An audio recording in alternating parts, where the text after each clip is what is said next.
throttle opening is indicative of power. The more the throttle is open, the more power you have, almost regardless of the RPM.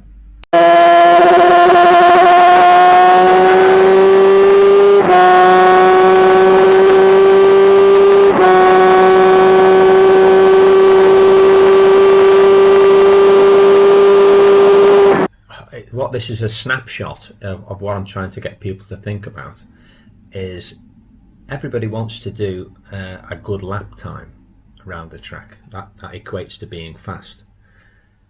But the time is given away by often not by the big things, the big huge amount of braking, etc., but it's often the small things which accumulatively add up. Almost everyone is guilty of it to a certain degree, and there's a host of reasons as to why people do it. There's the people who are stepping up from a smaller capacity bike onto the bigger bikes, and these bikes, this puts out 205 horsepower at the back wheel and it's out of the box, and essentially a lot of people, it can eventually scare people. So a lot of people will open the throttle so the bike accelerates, and that they're kind of happy with the amount of acceleration they're getting, but obviously they're not maximising the potential of it.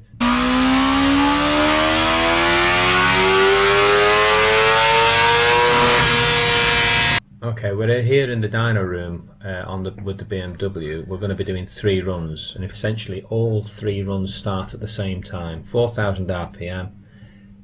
One of the runs is on half throttle, one of the runs is on 3/4 throttle, and the other run is on full gas.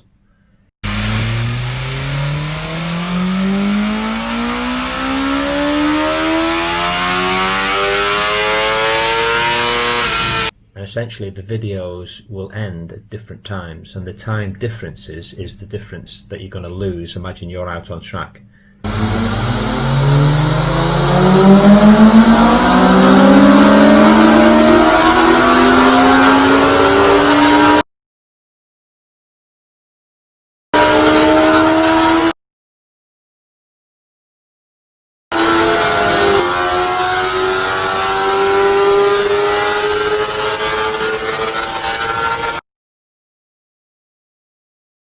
If all 3 bikes were on the track together, accelerating away, you can imagine what's happening. The half throttle bike would be lagging behind, and as the other bikes are getting further up the rev range, they're stretching that gap even more. You can imagine if you come out of a corner, say in second, and you go through to 6th, that means you're going to go through 4 gears, and if you're not using the full potential of the bike's power, every gear you're going to be losing.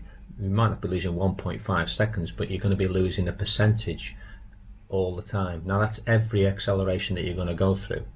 Now if you can imagine a circuit with, so let's for argument's sake say 10 acceleration points, the individual time segments that you're losing might be sort of 0.2 of a second, half a second, maybe up to 3/4 of a second if you've gone through a few gears.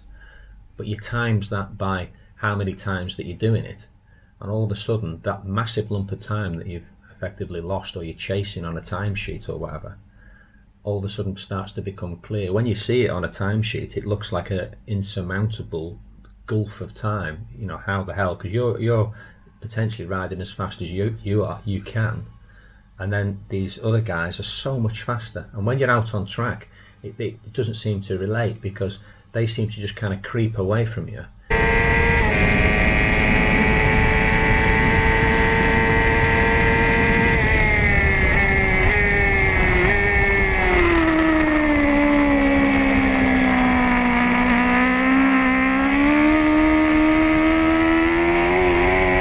And you're riding around the corners often just as fast, but they kind of stretch and stretch and stretch and stretch and stretch the gap, and you kind of wonder why and how this is happening.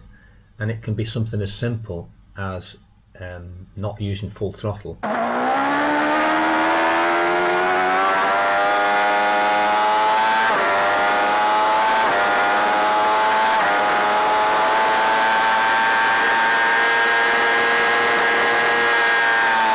Or potentially, even in extreme cases, you hear people running the bikes right to the rev limiter. Now most bikes will produce peak power, and then they'll run on a little bit more in the rev range before they'll hit the rev limiter. But once they've got to peak power, that's the time to change gear, as opposed to continue revving the bike, because even though the bike will continue to accelerate, the true acceleration has stopped. You're just basically running revs. It's like you're running instead of a 200 horsepower bike, you're trying to accelerate on a 180 horsepower bike. And that's what all of this video is about. Now, even the difference between 3/4 throttle and full throttle essentially is 40 something horsepower. Now, if I give you a 40 horsepower bike, you could still put a reasonable lap together.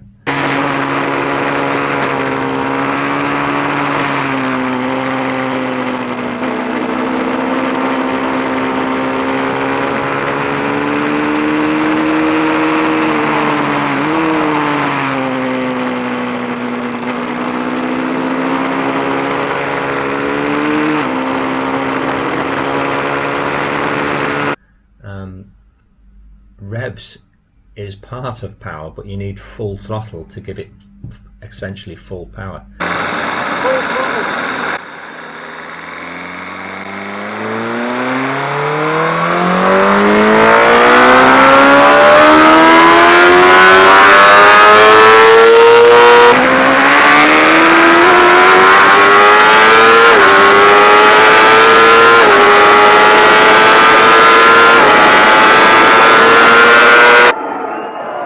Get on board and join me for the ride.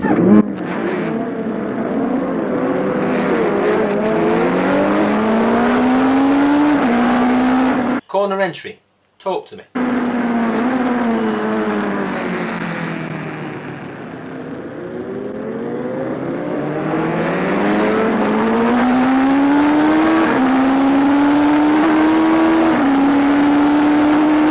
Overtaking. Talk to me.